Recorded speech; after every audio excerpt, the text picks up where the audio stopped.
6. 우리의 사고를 치유하기 위해 사랑은 계속 싸운다.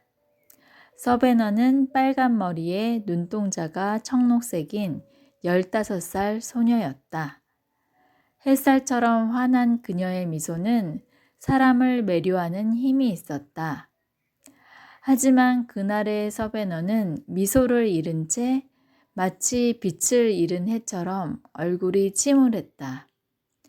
눈도 거의 마주치지 않았고 양 어깨는 죄책감과 자기 혐오로 축 늘어져 있었다. 그녀는 꿈쩍도 하지 않고 앉아 자기 손만 응시하고 있었다. 서베너의 부모는 최근에 딸이 이상해져서 나에게 데려왔다. 그들이 변화를 감지한 것은 3주 전이었다.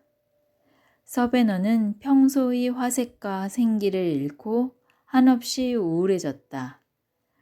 식욕도 떨어져 몸무게가 3주에 5kg이나 줄었다. 친구들에게 전화하거나 문자도 보내지 않았다. 삶의 흥미를 잃은 채 가족을 피해 혼자 방 안에 틀어박혀 있곤 했다. 부모는 당연히 걱정되었고 혹시 자살을 생각하는 것은 아닌지 겁이 났다. 소녀는 마음이 굳게 닫혀 있었다. 정신과 의사를 볼 마음도 없었고 내 사무실에 있을 마음도 없었다. 그래서 도움을 주기가 더욱 힘들었다. 부모가 방을 나간 뒤에 내가 조용히 말했다. 서베너, 부모님이 무슨 일로 너를 데리고 왔을까? 침묵만 흘렀다. 내가 오고 싶어 온 거니? 왜 나를 그냥 내버려 둘 수 없는 거죠? 아이는 눈을 들지 않은 채로 말했다. 누가 말이냐? 다들요. 왜 다들 나를 그냥 내버려 둘 수 없냐고요. 부모님이 너를 너무도 사랑하시기에 아파하는 너를 보면서 그냥 가만히 계실 수 없는 거지. 아무런 대답도 없이 아이의 눈에 눈물이 맺혔다. 부모를 사랑하는 마음이 느껴졌다. 나는 잠시 기다렸다가 물었다. 부모님이 너에게 관심이 없었으면 좋겠니? 너의 고통을 보고도 그냥 내버려두는 부모였으면 좋겠니? 그녀는 계속 자기 손만 보고 있었다.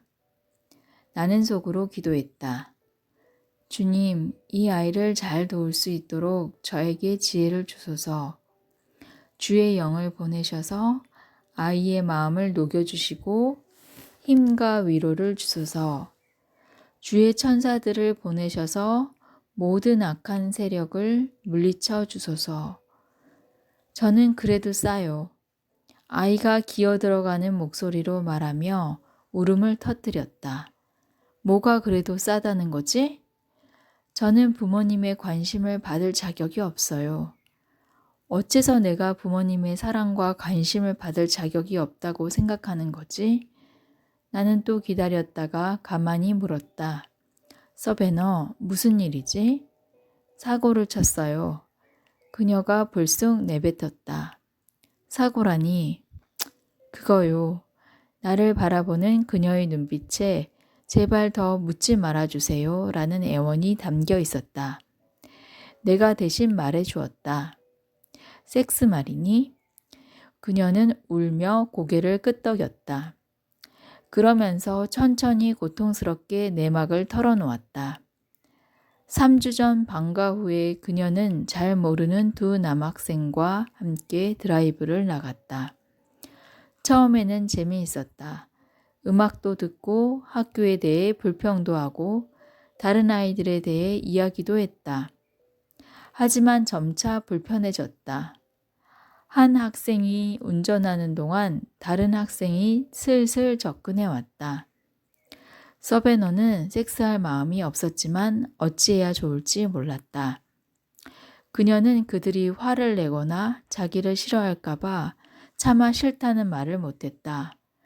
몸을 뒤틀며 뿌리치려 해보았으나 자꾸만 다그치는 남학생의 완력에 결국 굴하고 말았다. 서베너의 전전두피질은 단호히 거부하고 싶었으나 편도체의 두려움과 불안이 건전한 판단력을 마비시켰다. 어느새 그녀는 나를 보지 않고 양손에 얼굴을 파묻은 채 엉엉 울고 있었다. 몸동작에서 수치심과 죄책감과 두려움이 풍겨나왔다. 거부당할 것에 대한 두려움, 다시는 사랑받지 못할 거라는 두려움, 자신의 삶을 망쳐버렸다는 두려움이었다. 그래서 내가 말했다. 지금 기분이 어떠니? 끔찍해요. 저 자신이 한심하고 쓸모없게 느껴져요.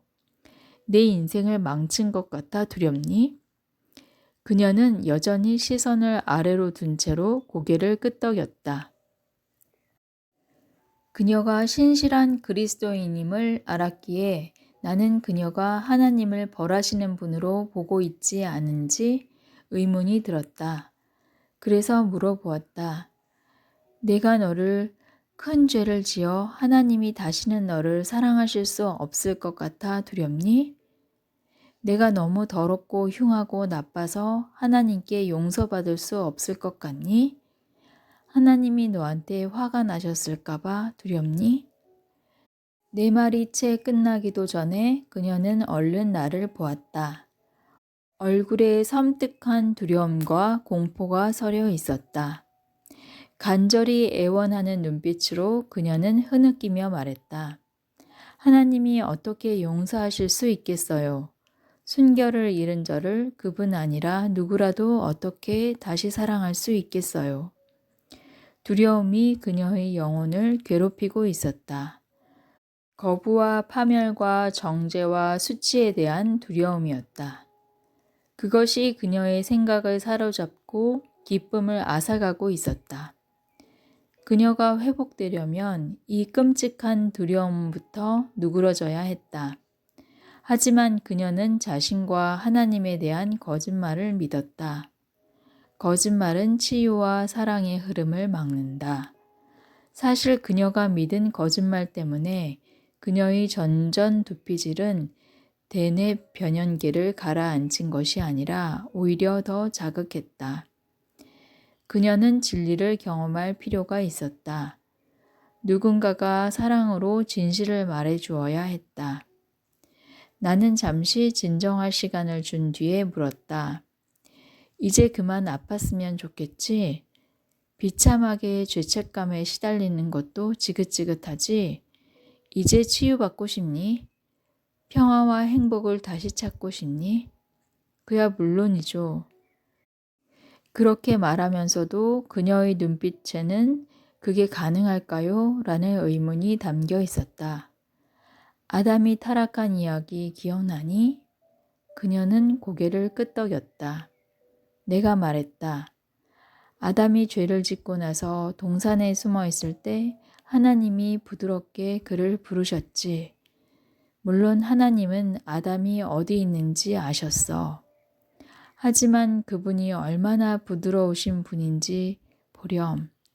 그분이 아담을 부르신 것은 그러잖아도 두려운 그를 더 두렵게 하려는 게 아니었어.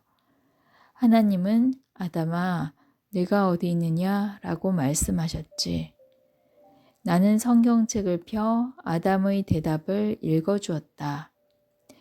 내가 동산에서 하나님의 소리를 듣고 내가 벗었으므로 두려워하여 숨었나이다. 그러고 나서 서베너에게 하나님의 놀라운 물음을 잘 보라고 했다. 누가 너의 벗었음을 내게 알렸느냐? 창세기 3장 9절에서 11절 참조. 나는 가만가만 말했다. 잘 생각해 보렴. 에덴 동산에서 하나님의 이 물음에 과연 어떤 답이 가능했을까? 아담에게 그가 벗었음을 알려줄 사람이 몇이나 되었을까? 그렇다면 하나님은 무슨 뜻으로 그렇게 물으셨을까? 누가 너의 벗었음을 내게 알렸느냐? 라는 그분의 물음은 이런 뜻이란다. 내 아들 아담아, 나는 너의 벗었음을 지적하지 않았단다. 내가 벗었다는 말을 너는 나한테 들은 게 아니야. 아담아, 너를 정죄하는 것은 내가 아니라 내 양심이야.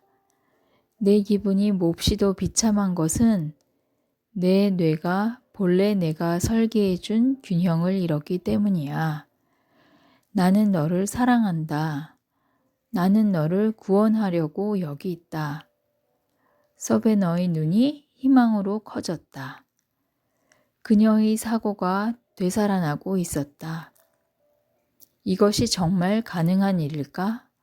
나는 말을 이었다. 가늠하다 잡힌 여인의 이야기도 기억나니? 그녀가 이번에는 약간 빨리 고개를 끄덕였다. 예수께서 무리를 보내시고 여자와 단둘이 남으셨을 때 그녀를 고발하던 자들에 대해 뭐라고 말씀하셨는지 보렴. 그들이 어디 있느냐? 너를 정죄한 자가 없느냐? 요한복음 8장 10절. 지금 대화하는 사람은 누구뿐이지? 예수님과 여자뿐이지. 그런데 예수님은 왜 그런 질문을 하셨을까? 그분의 말씀은 이런 것이란다. 여자여, 나는 너를 정죄하지 않는다.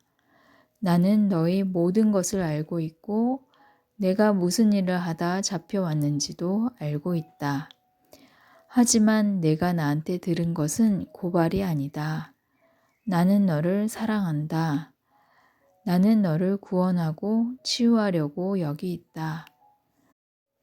곧이어 예수님은 행여 아무도 이 대화를 오해하지 못하도록 나도 너를 정죄하지 아니하노니 라고 못 박아 말씀하셨지.